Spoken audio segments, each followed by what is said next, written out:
Friends, শুভ দুপুর।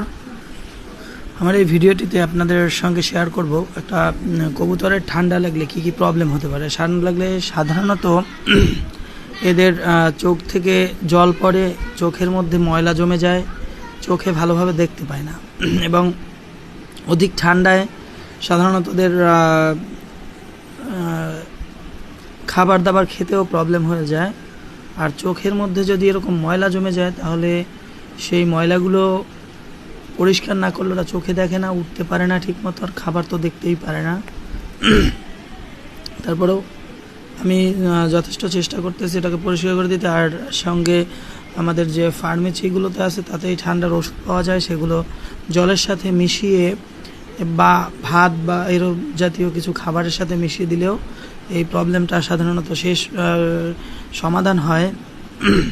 দেখেন, এই যে আমি হাত থেকে তুলে দিচ্ছি, আসলে অধিক গরমে ঠান্ডাটা বেশি লেগে যায়।